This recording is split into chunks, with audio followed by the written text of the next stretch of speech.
So for the purposes of this topic, I want to go back to the story of Abraham and Isaac. And I'm going to base this teaching on a sermon I watched by Cliff Nettle called How God Calls Us. And basically, the moral of the story of Abraham and Isaac, when God calls Abraham and says, go sacrifice your son for me, your one and only son, your beloved son that you waited over 60 years for. I think it was 60 years.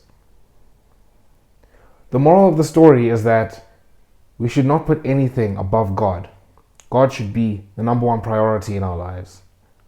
And how does that tie into this topic of being in the season of singleness? The way it ties in is that for a lot of people, and I had to realize this for myself this year, is that we put relationships and love above God. We tell ourselves we're not doing that, and there's a lot of things, we've learned not to put above God, and we want to make God the center of our lives.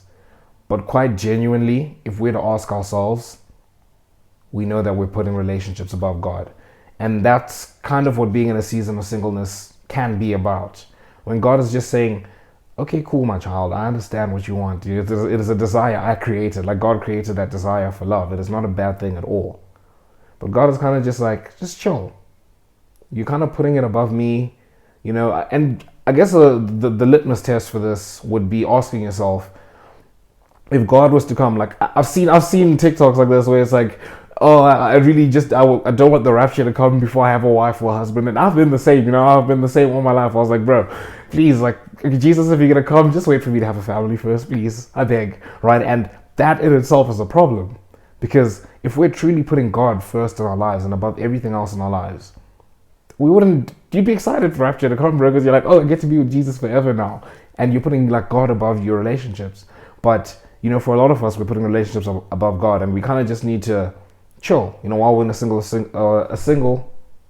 of singleness, right? Where you kind of just understand your priorities. And I think that's a big lesson we need to learn. And you just have to ask yourself, because for me, I was like, I didn't think about that. I never ever thought I was putting love above God. I was kind of like, yeah, I really wanted, but like, God is still number one and whatever. But like, didn't God create the desire? And He did. But like, we can still take what He gave and put it above Him. That's literally what happened what He was testing on the story of Abraham and Isaac, right? Because Isaac came from God, right? Like Abraham had been waiting so long, praying so long for Isaac, and he got Isaac as a gift from God, because of his faith. He showed incredible faith, and God was like, here you go. But God was like, yeah, you really, really love your boy. Like, I want you to I want to see, like, I want to test your faith. Where's your trust? Is your trust really still in me, the provider, or is it in the gift, right? In what I've given you. And I think that's an important lesson to learn. And something else that Cliff said in that sermon that was so incredible was, when we're at rock bottom, God is trying to get us to call out to Him.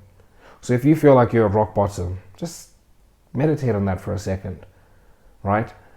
I'm taken back to the story of Joseph. When Joseph was going through all that he went through, and Joseph went through a lot, and he was faithful through all of that, which is why God, blessed him in the end. But I remember in Genesis when I was reading that, consistently, He kept saying, and the Lord was with Joseph. And that's something you need to remember. You're at rock bottom because God is just trying to get you to call out to Him, because you've searched around, for all these things to fill that hole in your heart. And God is kind of just like, okay, I want you to when you really feel like you're at the end of yourself, God is like, you're right where I want you to be. I want you to call out to me, right? When you feel like you're at rock bottom, you're at the bottom of the pit, right? Picture Joseph at the bottom of the pit. And the Lord was with Joseph. The Lord is with you. I think that's an important thing to remember.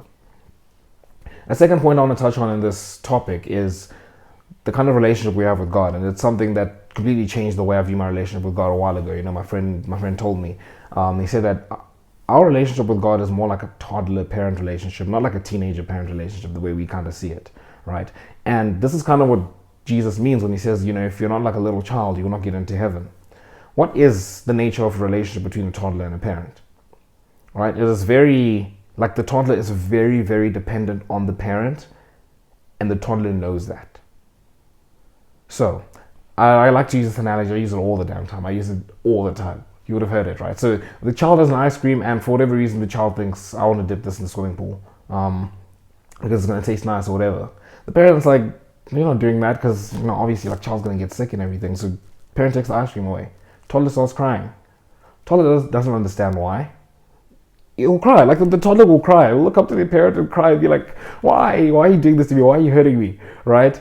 And that's kind of us with God. Like, things will happen and we're like, God, why are you doing this? Why are you letting this happen? And we cry and we cry and we cry and we cry. And the parent will never give that child back the ice cream and to let the child go and do what they want with that ice cream. That's the same thing with God. We can cry as much as we want to God, but God is going to be like, no, this is not happening, because God sees what we can't see. But the important thing that a toddler will do when they're dealing with their parent is that even though that might happen, even though they'll be hurt by their parent and they might even be frustrated at the parent, the toddler is still going to come back. They'll still come back, because where else is the toddler going to go, right? And the toddler, more importantly, still believes wholeheartedly that the parent loves them, right? It still believes that the parent is looking out for them.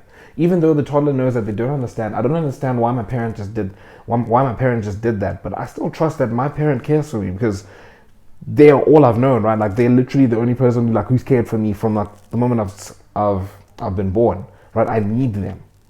And that's what Jesus means when he says, if you're not like a little child, you will not get into heaven, right? It's just understanding that even though you don't understand, God still loves you and he's doing whatever he's doing to protect you.